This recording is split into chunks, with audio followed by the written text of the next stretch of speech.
اللہ جل شانہ کی جو ہمارا رب ہے، ہمارا خالق ہے اور پوری کائنات کا پیدا کرنے والا ہے، اس کی صفات دو قسم کی ہے۔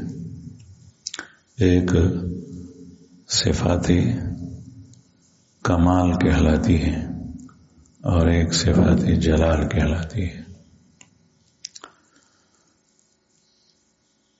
صفات کمال جو خوبی ہے، وہ ہر خوبی جو اچھائی ہے، جو خوبی ہے، جو اچھی صفت ہے، وہ سب کی سب اللہ جل شانہ کے لیے ثابت ہے۔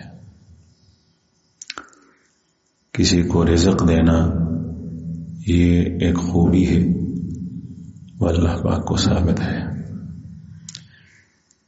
کسی کو زندگی بخشنا یہ خوبی ہے، وہ اللہ تعالیٰ کو ثابت ہے۔ کسی کو مصیبت سے بچانا یہ خوبی ہے، یہ اللہ پاک کو ثابت ہے۔ کسی پر مہربانی کرنا یہ خوبی ہے، وہ اللہ تعالیٰ کو ثابت ہے، رحمان ہے، رحیم ہے۔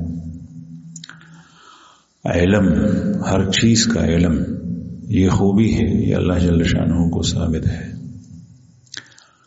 اس طریقے سے جتنی بھی خوبی اور کمالات ہیں وہ سب اللہ کو ثابت ہیں اور بدرجہ کمال ثابت ہے۔ ہر خوبی اللہ تعالیٰ کو ثابت ہے اور بدرجہ کمال ثابت ہے۔ میری طرف دیکھیں، آپ سر نہ جھکائیں، ماں بلا گورے سترگے میں پٹا ہوئی سر نہ محکتا کوئی بیان کوئی۔ ہر خوبی اللہ تعالیٰ کو ثابت ہے اور کمال کے درجے پر ثابت ہے۔ کمال کا مطلب یہ ہے کہ اس خوبی کی جو آخری چوٹی ہے، آخری چوٹی، اسی کے ساتھ اللہ تعالیٰ کو ثابت ہے۔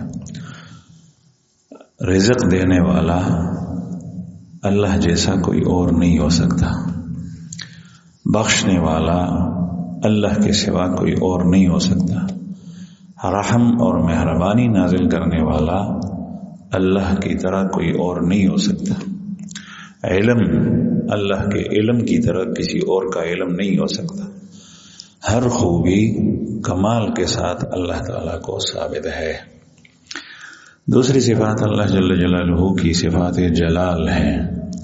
اس کو صفات سلبیہ بھی کہتے ہیں۔ اس کا مطلب یہ ہے کہ مثلا ہم کہتے ہیں کہ اللہ جل جلالہ کو نیند نہیں آتی، یہ صفات جلال ہے۔ یہ یعنی اس کا مطلب یہ ہوتا ہے کہ ہر نقص اور ہر عیب کو اللہ سے دور کرنا، وہ اللہ تعالیٰ سے ہٹی ہوئی ہے۔ اللہ پاک کے ساتھ کوئی عیب نہیں ہے، وہ بے عیب ہے، کوئی نقص نہیں ہے، وہ بغیر نقص کے ہے۔ لیکن ہم اس کو بیان کریں تو اس میں ہمارا فائدہ ہے۔ اگر کوئی بیان نہ کرے تو اللہ جل شانہ کو پھر بھی کوئی عیب ثابت نہیں ہے، وہ پھر بھی نقص اس میں نہیں ہے کہیں، لیکن ہم بیان کریں تو ہمارے لیے فائدہ ہے۔ تو صفات جلال اس کو کہتے ہیں کہ ہر ایسی چیز جو عیب کی چیز ہے اور ہر ایسی چیز جو کسی ذات میں نقص پیدا کرتی ہے، اللہ پاک اس سے پاک ہے۔ نیند سونا یہ نقص ہے۔ ابھی کوئی ساتھی ہمارا اس میں سوئے تو باتیں نہیں سنے گا، یہ نقص ہے، عیب ہے، نقصان ہے، اس کا نقصان ہو جائے گا۔ اور اگر کسی خطرناک جگہ پہ کھڑا ہو، بیٹھا ہو، سو جائے، جس میں اگر وہ جاگا نہ ہو تو فوراً ہلاک ہو جائے گا، وہ گر جائے گا، آگ لگ جائے گی، دریا برد ہو جائے گا، تو یہ کتنا نقصان اس کو پہنچا۔ اس لیے یہ نقص ہے، عیب، نیند۔ اللہ جل شانہ کو نیند نہیں آتی، اللہ جل شانہ کھاتا نہیں ہے، اللہ پاک پیتا نہیں ہے۔ کھانا اور پینا یہ حاجت ہے اور یہ نقص ہے۔ ہم اگر کھائے نہیں تو ہم زندہ نہیں بچ سکتے، ہم اگر پیے نہیں تو ایک حد تک ہم زندہ رہ سکتے ہیں، پھر اس کے بعد نہیں رہ سکتے۔ تو سانس لینا، یہ ہم اگر سانس نہ لیں تو ہم زندہ نہیں رہ سکتے۔ اللہ جل شانہ کو نہ ہوا اور سانس لینے کی حاجت، نہ کھانے کی حاجت، نہ پینے کی حاجت۔ وہ نہ پیتا ہے، نہ کھاتا ہے، نہ سانس لیتا ہے، نہ سوتا ہے، نہ وہ کسی کا باپ ہے، نہ وہ کسی کا بیٹا ہے۔ کسی کا باپ بھی نہیں ہے، کسی کا بیٹا بھی نہیں ہے، اس طریقے سے جتنی بھی اس کا کوئی شریک اور ساجی نہیں ہے، اس کے ساتھ کائنات کے نظام چلانے میں کوئی اس کا معاون نہیں ہے، اس کا کوئی مددگار نہیں ہے۔ یہ ساری کی ساری صفات سلبیہ اور صفات جلال کہلاتی ہے۔ اللہ جل شانہ کے جو بھی صفات آپ اٹھائیں تو یہ دو قسم کی صفات میں داخل ہیں، یا صفات جمال ہیں اور یا صفات جلال ہیں۔ بندے کی بھی صفات دو قسم کے ہیں، ایک اس کی ذاتی صفات ہیں اور ایک وہ صفات ہیں جو کسی کا عکس اور پرتو ہے، تجلی ہے، وہ بندے کی خود اپنی صفت نہیں ہے۔ لیکن یہ دو صفات اللہ تعالیٰ کی صفات کی طرح نہیں ہے، بلکہ یہ اس طرح ہے جس طرح میں بیان کر رہا ہوں کہ ایک بندے کی اپنی ذاتی صفات ہے اور ایک وہ ہے جو کسی کا عکس اس پہ پڑتا ہے، سایہ پڑتا ہے، تجلی پڑتی ہے۔ بندے کی جو اپنی ذاتی صفات ہیں ذاتی، وہ ساری کی ساری نقص والی ہے اور عیب والی۔ ذاتی صفات بندے کی جتنی بھی ہیں وہ ساری کی ساری عیب والی اور نقص والی ہیں۔ بندے کی ذاتی صفت یہ ہے جہل، اس کی ذاتی صفت ہے بے علمی، کسی چیز سے ناشنائی، بے خبر ہونا، آگاہ نہ ہونا، یہ جہل، یہ بندے کی ذاتی صفت ہے۔ اور بندے کی ذاتی صفت ہے کھانا، بندے کی ذاتی صفت ہے پینا، بندے کی ذاتی صفت ہے موتنا، بندے کی ذاتی صفت ہے ہگنا، بندے کی ذاتی صفت ہے سونا، بندے کی ذاتی صفت ہے سردی میں اس کو سردی ٹھنڈ لگنا، بندے کی ذاتی صفت ہے گرمی میں گرمی ہونا۔ یہ ساری کی ساری نقص ہے اور عیب ہے، کوئی نقص ہے کوئی عیب ہے، ذاتی صفات جتنی بھی ہے بندے کی۔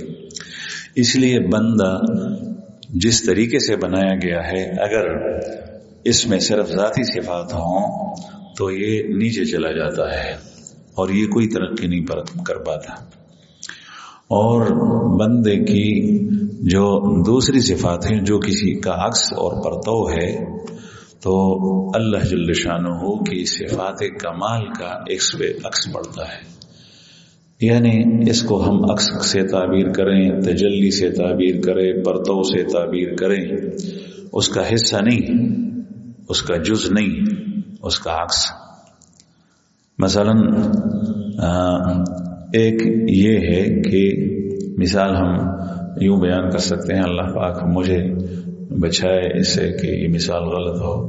ایک یہ ہے کہ میں عطر لگاتا ہوں تو آپ حضرات کو بھی تھوڑا تھوڑا عطر لگاؤں، تو اس عطر کا جز میں نے آپ کو دیا۔ ایک یہ ہے کہ میں نے عطر لگایا اور آپ کو دیا نہیں، لیکن آپ اس کی مہک محسوس کرتے ہیں، آپ اس کی خوشبو محسوس کرتے ہیں۔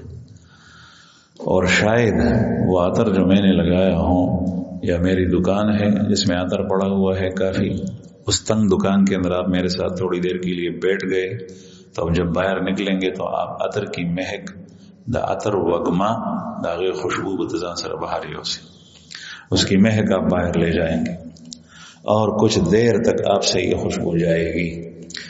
تو یہ ہم مثال دے سکتے ہیں، اللہ پاک ہمیں بچائے کہ یہ مثال غلط ہو، ورنہ اللہ جل شانہ کی صفات میں اس کے ساتھ کوئی جز میں بھی، لاکھویں اور کروڑویں جز میں بھی اس کے ساتھ شریک نہیں ہو سکتا۔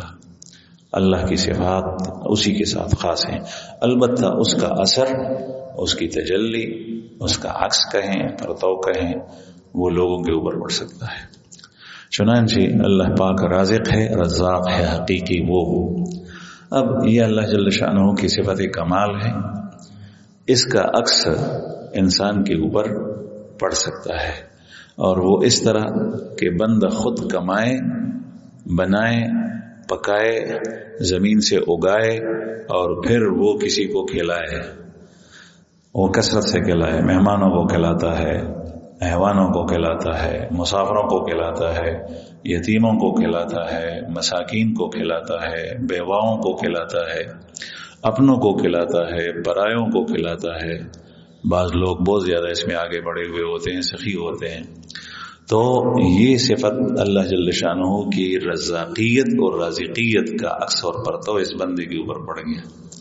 اب اس شخص کے اندر کمال آ گیا. اپنا ذاتی اس کی جو صفات تھی وہ کمال کی نہیں تھی، وہ نقص و عیب کی تھی، لیکن جب اللہ جل شانہ کی صفت کا اثر اس پہ پڑ گیا، اس میں اب کمال آ رہا ہے. اس طریقے سے اللہ جل شانہ عفو ہے، عفو. اور اللہ پاک کے اندر عفو کے معنی ہے معاف کرنے والا، اور اللہ جل شانہ کی یہ صفت صفت کمال ہے، معاف کرنا. آپ کہیں گے معاف کرنا صفت کمال کیسا ہے؟ کسی نے مجھے تھپڑ مارا، میں نے اس کو معاف کر دیا. کسی نے مجھے گالی دی، میں نے اس کو معاف کر دیا.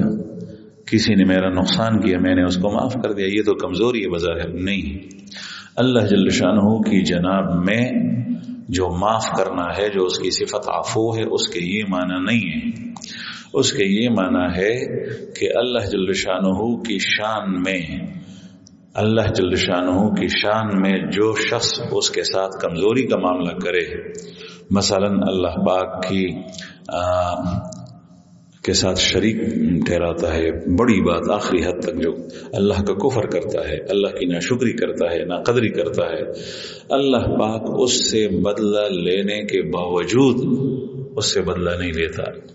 انتقام لینے کے باوجود، اس کے اوپر پوری طاقت رکھنے کے باوجود، اور سیکنڈ میں نہیں بلکہ سیکنڈ کے ادنا حصے میں اس کو فنا کرنے کے باوجود اس کو چھوڑ دیتا ہے. یہ ہے کمال کی بات. مثلا ایک شخص ہے جس کے ہاتھ میں قوت بھی ہے، قدرت بھی ہے، اقتدار بھی ہے، بادشاہی اور حکومت بھی ہے. اس بادشاہ کی کوئی گستاخی کرتا ہے اس کے محل میں، اور اس کے پاس سارے پولیس بھی ہیں اور پوری فوج اور لشکر بھی ہے، اس کے باوجود وہ بادشاہ اس کو معاف کرتا ہے، اس کو معاف کرتا ہے، اس کو فی الحال چھوڑ دیتا ہے. تو یہ اس کی قوت کمال ہے. انسان کی فطرت تو یہ ہے کہ جب وہ کسی بات پہ غصہ ہو جاتا ہے تو پھر فوراً انتقام لے لیتا ہے. تو اللہ جل جلالہ ایسا نہیں، اس کو پوری قدرت اس پہ حاصل ہے کہ ہر جس شخص پر اس انتقام لینے کی پوری قوت ہونے کے باوجود وہ اتنا حلم والا ہے، اتنا حلیم ہے کہ وہ اس کو معاف کر دیتا ہے. حلم کی وجہ سے برداشت کر دیتا ہے، پھر عفو ہے، پھر معاف کر دیتا ہے جب وہ معافی پہ آتا ہے. تو اللہ جل شانہ عفو ہے، اور یہ صفت بندہ کے اوپر پڑتا ہے، اس کا سایہ، اس کا عکس، تو بندہ بھی معاف کرنے والا بن جاتا ہے. اور اب آپ اندازہ لگائیں کہ بندہ معاف کرنے والا، بندے کی معافی کس وقت اس کی صفت کمال کہلاتی ہے؟ جب وہ بندہ اس شخص سے بدلہ لے سکتا ہو اور پھر معاف کرے. جو شخص آپ کو کسی نے گالی دی، آپ کو کچھ اور کہا یا آپ کا کچھ نقصان کیا، آپ اس سے پورا بدلہ لے سکتے ہیں پھر معاف کرتے ہیں، یہ ہے صفت کمال. آپ اس سے بدلہ نہیں لے سکتے، اس کو کچھ نہیں کہتے، یہ صفت کمال نہیں ہے، یہ تو کمزوری ہے. آپ بدلہ لے سکتے ہیں پھر معاف کرتے ہیں، یہ کمال کی صفت ہے. تو انسان کے اوپر اللہ جل شانہ کی علم ہے، اس کا سایہ انسان کے اوپر پڑتا ہے، عالم بن جاتا ہے. اور اس طریقے سے جود ہے، سخاوت ہے، اس کا سایہ انسان کے اوپر پڑتا ہے تو وہ بن جاتا ہے. اس طریقے سے جتنی بھی اچھی صفات ہیں وہ ساری کی ساری یہ دیکھیے، یہ جو ہم نماز پڑھتے ہیں، نماز پڑھنا یہ تذلل ہے، انتہائی درجے کی، حد درجے کی تذلل ہے، عاجزی ہے. اور یہ تذلل انسان کی اپنی صفت ہے، لیکن یہ نماز کے اندر خوبی کہاں سے آ گئی؟ اس کا تعلق اللہ جل شانہ کے ساتھ جب ہوا. اللہ کے سامنے سر جھکانا، اگر کسی غیر کے سامنے آپ سر جھکائیں گے تو یہ شرک تک بن جاتا ہے. اور اگر شرک نہ ہو تو حرام ہے، اور چاپلوسی اور تملق اس کو کہتے ہیں.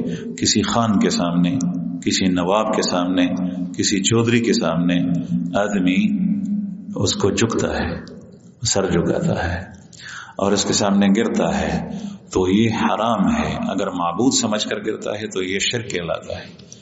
اس لیے کہ یہ تذلل ہے، انتہا درجے کی عاجزی ہے، ذلت ہے. اور ذلت یہ انسان کی اپنی ذاتی صفت ہے، لیکن اس کے اندر جو خوبی آئی یہ کمال کی نہیں ہے، یہ سب کمال نہیں ہے. اس کے اندر جو خوبی آئی اس لیے کہ یہ اللہ کے سامنے سر جھکاتا ہے. اور یہ اس کا یعنی حق اس پر یہ فرض آتا ہے، عائد ہوتا ہے کہ اللہ کے سامنے سر جھکائے، اور اللہ پاک وہ ذات ہے جو اس بات کا مستحق ہے کہ اس کے سامنے کامل تذلل اختیار کیا جائے، کامل تذلل اختیار کیا جائے۔ اس لیے جو بندہ اللہ پاک کے سامنے عاجزی اختیار کرتا ہے تو اللہ کو پسندیدہ ہوتا ہے۔ حدیث مبارک میں آتا ہے من تواضع للہ رفعہ اللہ، جس نے اللہ کے لیے عاجزی اختیار کی، مجھے سے دیکھیے گا ماں، جس نے اللہ کے لیے عاجزی اختیار کی تو اللہ تعالیٰ اس کو اٹھاتا ہے۔ اب یہ عاجزی اللہ کے لیے اللہ کے سامنے بھی ہوتی ہے اور اللہ کے لیے غیر کے سامنے بھی ہو سکتی ہے۔ اللہ کے لیے عاجزی اللہ کے سامنے بھی ہو سکتی ہے۔ اللہ کے سامنے عاجزی وہ یہ ہے کہ اللہ تعالیٰ کی شان میں باادب ہو اور رکوع سجدہ وغیرہ وغیرہ، یہ اللہ کی شان میں عاجزی ہے۔ اور غیر کے سامنے عاجزی یہ ہے کہ کسی عالم، کسی اللہ والا، کسی اللہ کے دوست، کسی متقی اور پرہیزگار شخص کے سامنے عاجزی اختیار کرے، اس لیے کہ اس شخص کے اندر ہی اللہ جل شانہ کی صفات کی جھلک دیکھ رہا ہے، نیک ہے، پرہیزگار ہے، گناہوں سے دور ہے، تو اس لیے اس کے سامنے عاجزی اختیار کرتا ہے۔ یہ دنیا کے لیے نہیں ہے بلکہ یہ اللہ کے لیے۔ اس لیے وہ عربی کے اندر مقولہ مشہور ہے، نعم الامیر علی باب الفقیر وبئس الفقیر علی باب الامیر، نعم الامیر علی باب الفقیر، وہ اچھا نواب ہے، خان ہے، مالدار ہے، بادشاہ ہے، غنی ہے، اچھا ہے وہ جو فقیر کے دروازے پر کھڑا ہو۔ فقیر سے مراد وہ فقیر نہیں ہے جو سوال کرتا ہے، اس سے مراد وہ فقیر ہے جو اللہ کے لیے اس نے دنیا کو ترک کر دیا ہو، اس کے دروازے پہ جب کھڑا ہوتا ہے تو یہ بہت اچھا امیر ہے، اچھا بادشاہ ہے۔ اور اس کی اچھائی کی وجہ کیا ہے کہ اس نے تواضع اختیار کی، اور یہ تواضع کس لیے اختیار کی؟ اللہ کے لیے اختیار کی۔ او وبئس الفقیر علی باب الامیر، اور بدترین فقیر ہے وہ جو امیر اور بادشاہ کے دروازے پر کھڑا ہو جائے۔ کیوں؟ اس لیے کہ یہ فقیر جو بادشاہ کے دروازے پر کھڑا ہو گیا تو یہ سوال ہے، یہ حرام ہے، اور اگر جھکتا ہے تو یہ تملق اور چاپلوسی ہے، یہ حرام ہے اللہ جل شانہ کے سوا کسی اور کے لیے، اور اس نے یہ حرکت کی اس لیے یہ ٹھیک نہیں۔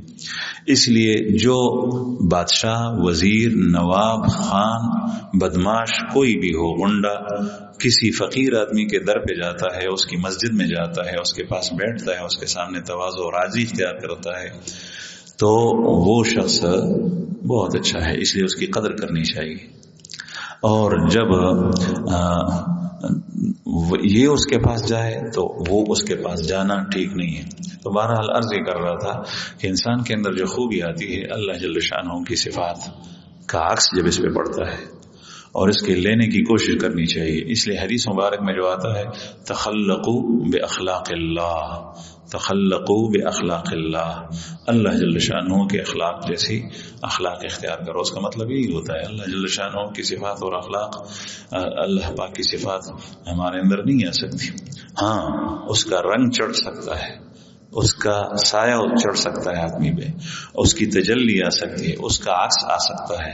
اس تجلی اور عکس الفاظ یہ ہمارے پاس نہیں ہے، تو اس لیے یہ الفاظ استعمال کیے جاتے ہیں، اس کا غلط معنی نہیں لینا چاہیے۔ اس کا مطلب بس صرف یہی ہے کہ اس میں یہ خوبی اگر آتی ہے تو اللہ جل شانہ کی طرف سے آتی ہے، اور یہ اللہ جل شانہ نازل کرتا ہے۔ اللہ پاک رحمتیں بھی نازل کرتا ہے، برکتیں بھی نازل کرتا ہے، علم بھی نازل کرتا ہے، یہ ساری چیزیں دیتا ہے، لیکن جو اپنا کاسا اور اپنا کچکول اور اپنی ٹوکری اس کے سامنے کھلی رکھے، اس کے اندر وہ چیز اللہ جل شانہ کی طرف سے پھر آتی ہے۔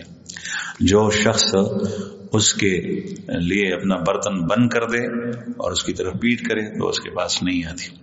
تو اللہ جل شانہ کی ایک تو جو عاجزی اور تذلل ہے وہ اللہ کے سامنے اختیار کرنی چاہیے، اور وہ ہے عبادات سے، اور اس میں سب سے بڑھ کر جو تذلل اور عاجزی ہے وہ کس میں ہے؟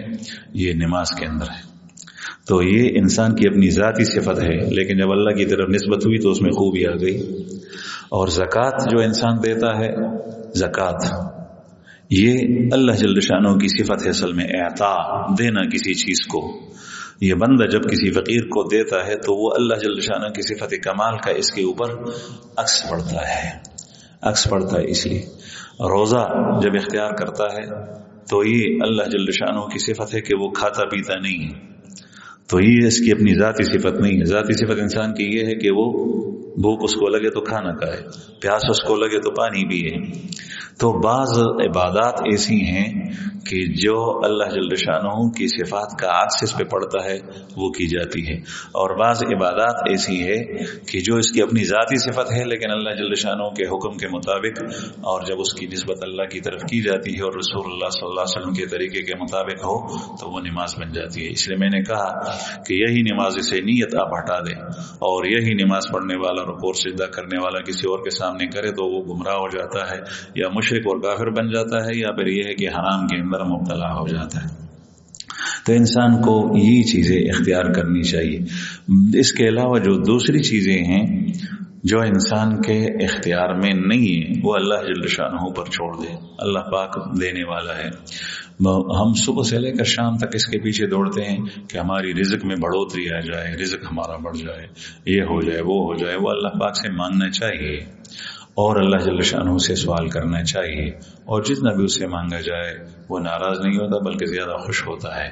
لیکن وہ ہمارے کام نہیں ہے، ہماری ذمہ داریاں نہیں ہیں، ہمارے کام یہ ہے جو بتا دیے گئے۔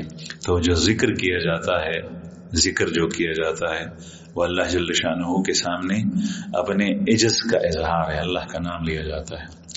اللہ جل شانہ لا الہ الا اللہ، یہ بھی تذلل ہے، عاجزی ہے، کسی کی تعریف کرنا تو یہ اپنی تذلل کا اظہار ہے اور اس کے بڑائی اور کبریائی کا اظہار ہے۔ سبحان اللہ، لا الہ الا اللہ، الحمدللہ۔